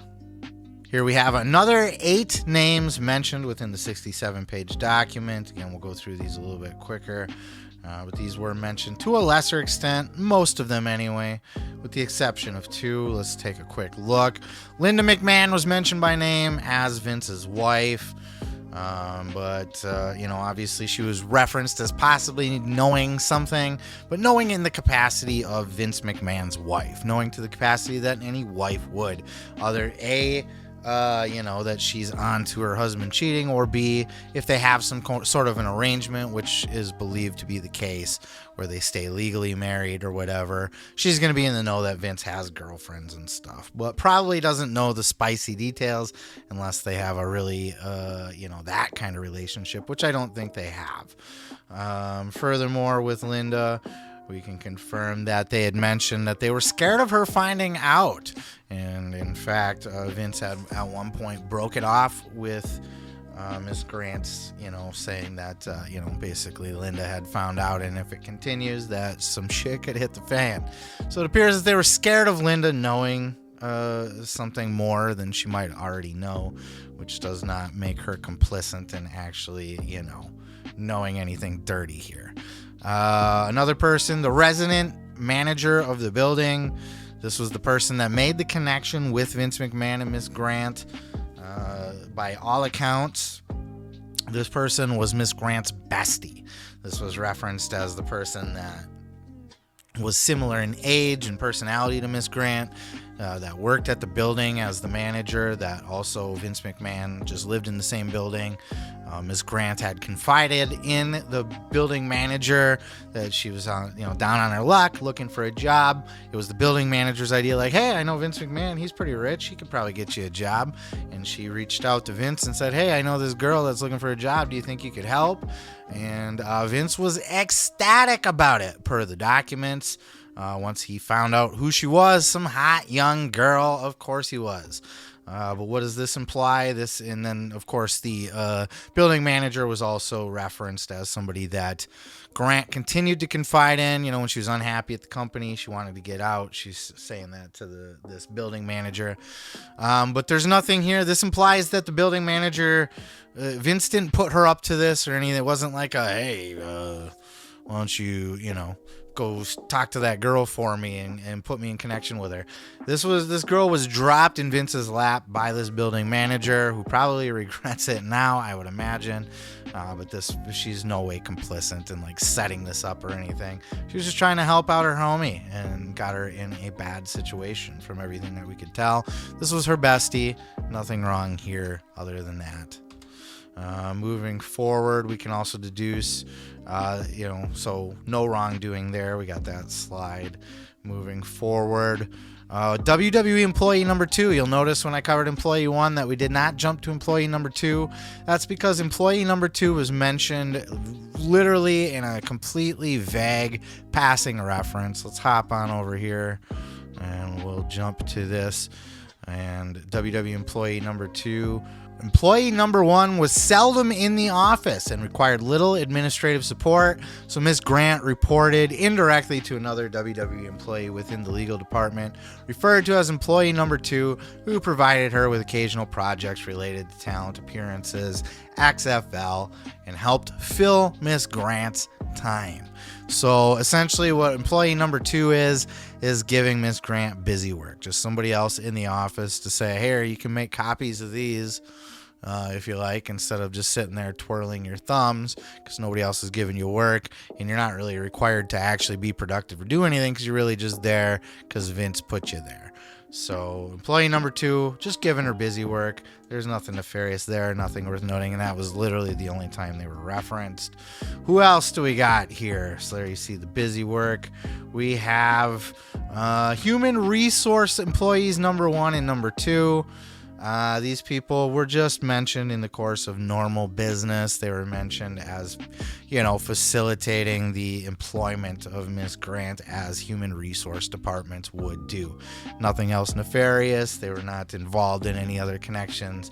They were literally just the middlemen from whoever put Ms. Grant into place, whoever hired her.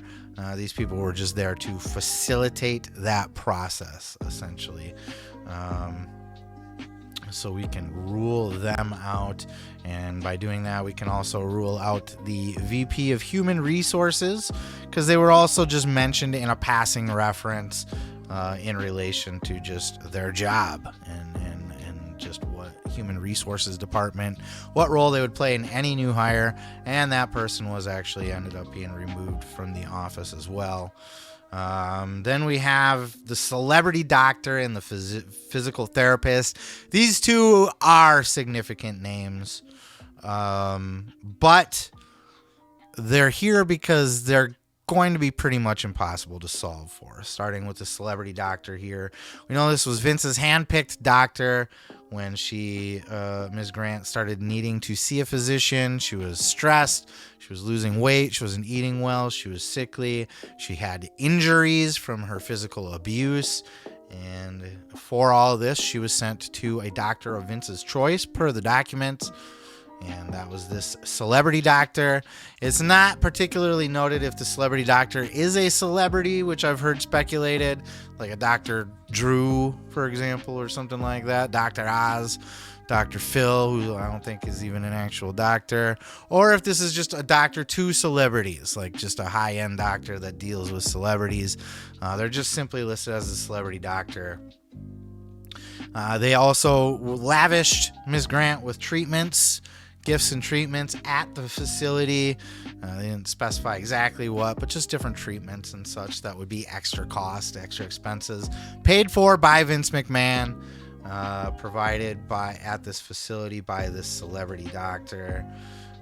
And the celebrity doctor challenged her trust and gaslit her at times. Challenged her trust where she would at times be uncomfortable talking, opening up, venting certain things to this doctor according to the documents. where this celebrity doctor would be like, well, if you don't trust me, then maybe we should, this should be the end of our so-and-so. Let's pull up, instead of just paraphrasing, let's pull that up directly here. Celebrity doctor challenged her on whether she trusted celebrity doctor and postured that if she didn't trust celebrity doctor, then we should part ways right now. This doctor also had dropped little gaslighty things like that he and Vince McMahon had saved her life. Ms. Grant's acknowledgement about Vince during these visits were met with little to no reaction, including a quote here that the celebrity doctor said, many different paths to God in love. Then it was also noted that when Ms. Grant needed legal representation, Vince pointed her in the direction of our celebrity doctor to help her pick out a lawyer. So that guy definitely, I don't know if he knew very specifics. I don't know what Ms. Grant told him. I don't know if she was opening up mentally or if he was just treating physical abuse. In any event, he was hired by Vince on Vince's payroll, knew Vince was getting her all the extra gifts, and he was, I think gaslighting her to a certain extent and feeding her things. We saved your life and that sort of thing. I just feel like he's adding to it, whether he knows what he knows or not. He's on Vince's payroll and he's there. At least by the way the documents are written up, to keep Miss Grant happy, keep Miss Grant docile, and solve her problems without her having to go to anybody else. He would certainly have records of her different injuries that she would have accrued that were referenced within the document. He would know about those and certainly did not bring them to any authorities at this time that we are aware of. And at the very least would have just looked the other way on things like, oh, you have a bruise? Well, I'm just not going to ask you about that bruise. That sort of thing. So certainly he's very culpable. And I wouldn't even know where to begin to try to name that person. I did do a casual Google search of, celebrity doctors in Connecticut area and stuff. I mean, the list is a mile long. I would say, I'm sure with a budget and more time, you could help narrow that down. But really, that's going to come down to probably, if anything, discovery or anything goes further with these allegations or a court case, or if it goes to trial, anything like that. I think without any kind of documents being revealed, texts, anything like that, we're just never going to know who that is. And same with this physical therapist. Physical therapist is also going to be one of those people that is significant in this. They are not an insignificant passing reference in this. They are significantly involved. They were involved in 3 ways with Vince. This was the guy, Vince's physical therapist, that he supposedly recruited to bring in to do these 3 ways with Ms. Grant. And he was the guy that was there during the shitting incident. He's also going to be someone that's pretty much impossible to trace. A physical therapist in the Connecticut area. Come on. Good luck with that. It's going to take a lot of time to reveal that. But he was absolutely accused of participating in the rougher sex and straight up rape, because she, in the document, she said no. And, it was quoted that Vince and or this third-party physical therapist, I believe Vince would have been quoted as saying no means yes, something to that extent, right? So the allegation here with this gentleman is that Vince recruited him to come in. He's Vince's friend / physical therapist, to come in, join in on these 3 ways, join in on the abuse, join in on the rape, and then was later propositioned to be placed on a regular rotation on calendar for Miss Grant to make regular visits to this person, outside of Vince even, along with Brock. So some real sick shit there. This physical therapist is, along with the celebrity doctor, these are the two on this board that are extremely culpable in this and should be brought to justice. But the only way that they will is if it's revealed in court. If we can get into some discovery, some documents are revealed, some texts are revealed, we might be able to, or under deposition, we might be able to find out who these people are and then bring charges towards them. If anybody that I have mentioned so far deserves charges, the celebrity doctor needs to be highly investigated, and this physical therapist would need to be charged. If the allegations are all true, of course, because it's all hearsay. At this point, it is, to be fair, Miss Grant alleging that she said no. But that's just her word at this point. And I'm not saying that that's a lie. I'm just saying that's why this is alleged, because this is not proven yet. It has not been hashed out in the court of law. But at this time, that physical therapist, man, he's a dirty player in this whole thing. And so is that celebrity doctor. Now, before we head into the home stretch here, again, if you like what you're watching at any point in time during this video, please hit that like and subscribe down below. It helps a brother out. Add in the comments and share this thing around. Let's blow this up. I put a lot of work into this, but not just for me. Let's do it for everybody involved. Ms. Grant, everything. We need to expose these people and then let the chips fall where they may from there. And with the plugs out of the way, let's go ahead and dive on into Corporate Officer No.3. And let's take a look at what we know about Corporate Officer No.3. Corporate Officer No.3, another high-ranking WWE official and member of the WWE Board of Directors at the time of Miss Grant's employment with WWE 2019 to 2022. Here you see the field of the people that could possibly fit that bill for Corporate Officer No.3 as well. Again, another high-ranking WWE official and member of the Board of Directors. That's these guys right here, all of them. Except we know a little bit about this board now, don't we? Let's take a look. First thing we know is that it's not going to be Vince, right? Because Vince is named in the lawsuit. We're not going to name somebody and then not name them later. So obviously, he's not the mystery board member executive here, right? Another thing we know is that it's not going to be Stephanie McMahon and Paul Levesque. That's why we, especially with this one, the way I ordered it this way, and you'll see when we get to the end, it's important that these two were done first to rule them out as a possibility. Corporate Officer 1 and Corporate Officer 2 are Triple H and Stephanie McMahon, respectively. So we know that about these executives, so we can take them off the board as well. What else do we know about these guys? WWE Corporate Officer No.3 mentioned for Miss Grant to... What else do we know about these guys? WWE Corporate Officer No.3 motioned for Miss Grant to sit in a chair near them at a boardroom table during one of the meetings. Corporate Officer No.3 not likely to be any board member removed prior to March 2021. Here's why. Ms. Grant, the action here took place during a board meeting. A board meeting full of executives and such. Remember earlier when I had talked about how Ms. Grant had went to Corporate Officer 1 and 2, Stephanie and Triple H presumably, asking them, if she... what the hell she's doing at an executive meeting. She doesn't feel like she fits in there. Isn't it weird that she's at one? Isn't it inappropriate? Doesn't she stand out? So that would have happened, presumably, during the time that she was working with John Laurinaitis. So what do we know here? We know that she was given an entry-level position into the company, Miss Grant was, in 2019 in the legal department. We know by mid-2021, by April-ish of 2021, there was quite a stir going on there. She had pissed off Corporate Officer No.4. He was removed. There was a lot of drama and scuttlebutt on the floor, and it was hard to replace people.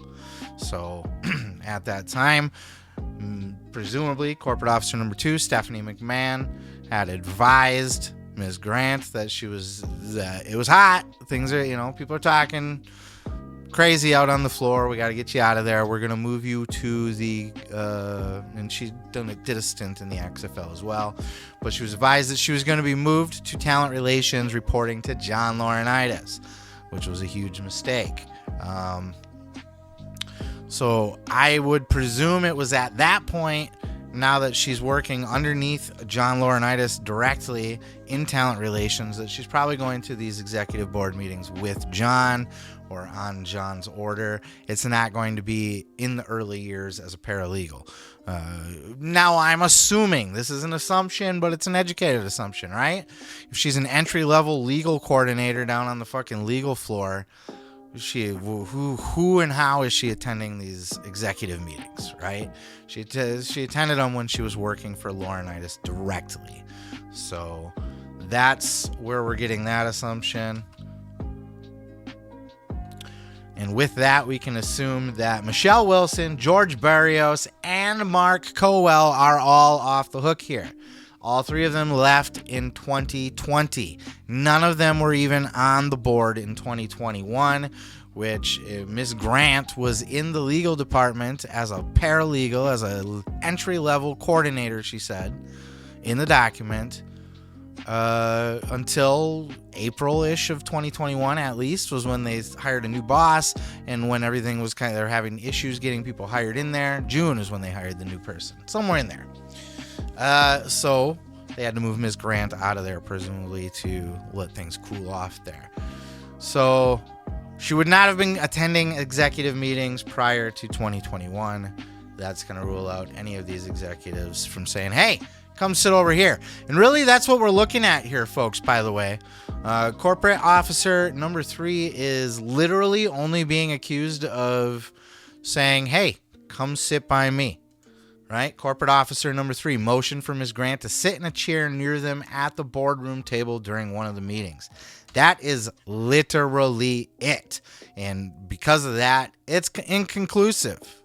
Right? WWE Corporate Officer No.3 motioned for Ms. Grant to sit in a chair near them at the boardroom table during one of the meetings.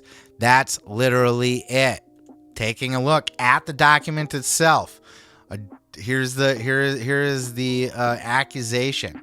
Knowledge of the part of WWE further illustrated that Ms. Grant's presence became more visible over time, including executive committee meetings, which were attended by individuals who had either direct knowledge of McMahon's sexual exploitation of Ms. Grant or were otherwise suspicious. Ms. Grant's given length of employment and job title was abnormal sign, different and special treatment for her to attend these meetings. Corporate Officer No.3 knew of instances of McMahon engaging in inappropriate sexual conduct. I feel like that's a stretch. I feel like Ms. Grant, that's way off base. I feel like that's not a fair assumption because just because somebody motions for you, and that's literally the only thing said in the entire document, hey, come sit over here, come sit by me. To her, to me, that's just being nice. Look at this board here. We have these four people. None of them, these are the only remaining possibilities, in my opinion, and based on the preponderance of evidence, that we were able to narrow it down to these four people. None of them strike me as being malicious. They all look friendly. Nick Khan, perhaps, but again, a big wig, a mover and shaker, a big deal guy. He's not gonna get lost in the weeds of drama and bullshit, right? This is very simply and could easily be a matter of a new face at a board meeting is invited. Hey, come sit by me, you know? I don't know how Ms. Grant or her lawyers could jump to the conclusion that because they were waived to come sit by them at an executive meeting and it was weird and not natural for her to have been at a board meeting, that obviously the person waving to her must know that Vince is engaging in sexual misconduct with this person. I think that's a huge stretch. I think that's good luck ever proving that in report, which is why they were unnamed to begin with, because it's irrelevant, because there's nothing there. It's a nothing burger that nobody's going to get in trouble for and cannot be proven. It was a friendly gesture, in my opinion. You can't really, there's no wrongdoing here. I don't know which way you slice it. I just can't imagine that you could look at that situation and be like, oh yeah, clearly they knew Vince was raping that girl. I don't even know how you could look at that and say clearly they knew Vince was fucking that girl. She walks into a board meeting, into the room. You ever work at a corporate office? You walk into the room and somebody sticks their hand up and says, hey, come sit by me. That's it. There was no further conversation, no further nothing added to that, to the speculation. It's a nothing burger pile of bullshit. And thus, when we're looking at this, we could say that it could be any one of those four. And I know it's a bit of a cop-out because I said we're going to name these execs. But you can't narrow it down any further than that. You know, it was a board member sitting in a boardroom that said, hey, come sit by me in 2020, in 2021. 2022. So there's no way that there's no way to gather from that this person knows that there's any wrongdoing. And there's really no way to even narrow it down. There was no other identifiers. The only identifiers we have is to know that it's not Vince and it's not Triple H or Paul, and that it's not the people that probably weren't there at the time frame that this meeting would have took place. So that leaves it to four, and any one of those four people could have been sitting at that board table, and any one of those four people right here could have said, hey, come sit by me. So very inconclusive there, and also a nothing burger. Nobody did anything wrong. So it's bullshit. Now, before we pack it on up and head on out here, I do want to talk about one other person that was mentioned quite a bit regarding this topic. Somebody that was not in the documents themselves, but is being talked about pretty regularly here about what they did know, what they didn't know. And that's my man, Ari Emanuel here. Ari Emanuel, everybody's kind of wondering when he purchased WWE, was he in the know? Did he know what was going on behind those doors? Did he know what he was buying? Let's take a look here. We have Ari Emanuel. We have Ari Emanuel as the head, the CEO of Endeavor, which is the parent group, the investment group that had purchased the UFC back in the day. And that was a big deal when that happened. And that is the same group, Endeavor, not TKO. Endeavor, owned by Ari Emanuel, that had picked up WWE. WWE came up for sale. And Ari Emanuel had already been doing business with the WWE. He'd already known Vince well. I do believe he was actually Vince's agent. I had heard that a couple places, but he's certainly The Rock's agent. He's certainly knew Nick Conwell. So this is a guy that was already kind of in the loop, in the know, in the system. And WWE happened to come available. And Ari Emanuel quickly jumped on that, and the WWE was sold to an Endeavor. And Ari spun that off into a new group called TKO Group Holdings, which is still owned by Endeavor, but instead of Endeavor owning WWE and UFC, Endeavor now owns TKO, which is UFC and WWE. And if all that wasn't confusing, you gotta wonder, what did Ari know when that came about? Did he know all the scandals that were involved with Vince McMahon? Now look, yeah, probably, because during the process of a merger or acquisition, there is a thing called due diligence. And this is one of the final steps in the process where you've already kind of agreed verbally, like, I'm going to buy, yes, I intend to buy this. But then you go through due diligence, which is actually having your people get in touch with their people and go through all the documents, all the everything with a fine-tooth comb, right? You're checking out all the money situation, make sure everything's adding up, make sure you're buying into something that is, you know, what people say it is, and that there's nothing hidden or any kind of creepy shit hiding under the surface, like a Vince McMahon scandal, for example. It was during this process that I would imagine Mr. Ari Emanuel did, in fact, uncover that there was a scandal with Vince McMahon. In fact, it was already kind of public knowledge by that point. Whatever documents the board had, I am positive beyond any shadow of a doubt that Ari Emanuel would have gotten his hands on those documents and would have been aware of everything that was in there. So he's going to know everything that the board knew, which is probably a lot, because these accusations would have been leaked to the board before they went public. So I would imagine Ari did know. And that's why I believe the structure of the deal was to allow Vince to have the liquid assets. Now, was this a plan that Vince was in on?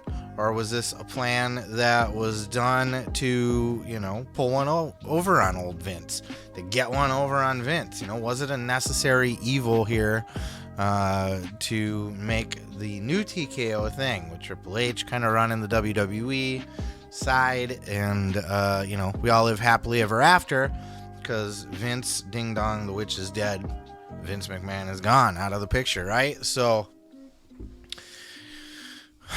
it was either a situation where Vince McMahon knew that he would be phased out, and it was kind of just set up the way it was so it didn't scare or shock the system to the shareholders. Because in a merger or an acquisition, if WWE was purchased and then they immediately announced that Vince McMahon is being removed from the company, that they're going to go free, that scares a lot of people. People not quite in the know. People don't know, Triple H got it now, he's fine. Like, a lot of people just know Vince McMahon runs WWE, and they know if WWE sold now, Vince is out. That's scary. What about WWE? Who knows how to run WWE? Is it going to run the same? Is it going to function properly? So it could have been set up mutually by Vince and Ari to allow Vince to have those liquid shares so that he could slide out whenever he needed to, knowing that a lawsuit or that bigger scandals were coming down the pipe, and that he would be, kind of a figurehead during the transition, and then would be able to be transitioned out of WWE when or if need be. That's option one. The other would be that Vince was not in the know, and that this was just Ari's plan to, infiltrate WWE, take it over, and then push Vince out after. I would argue that the fact that there was already a pre-existing scandal and that Vince's stocks were liquid would indicate that there was at least an idea on Vince's end too, that this was not a marriage that was going to last, right? This was WWE. Vince McMahon was not long for that world. Now, Vince is a fighter.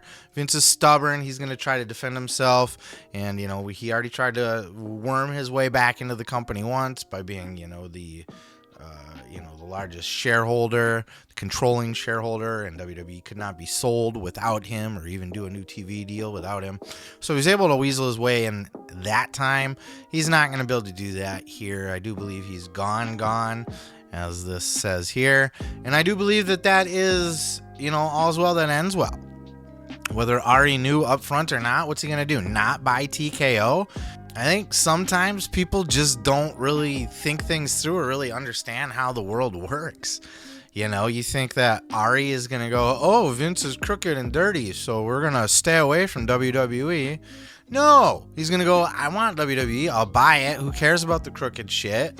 Not who cares as in he doesn't care about Ms. Grant, but it's not going to stop him from buying the company, and then he can just push out all the dirty shit, and now he's got a nice, clean company. And you can do that. Theoretically, they can say, look, that's already saved WWE. It saved them with their Slim Jim deal. It's saving them with their other sponsors and the stocks. Hey, this problem was Vince. He's gone now. All's well that ends well. Nobody's really digging into all the other stuff. Who else was connected to this? What everybody else knew.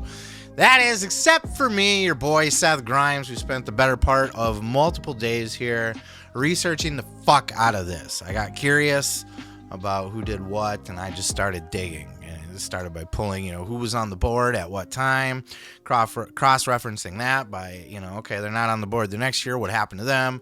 Google search that, pull up some articles, oh, this executive parted ways with the company due to this and this at this time, and just start compiling a list here. Look, I got this fucking huge document here. I want to maybe make this available publicly to anybody else that might want to look.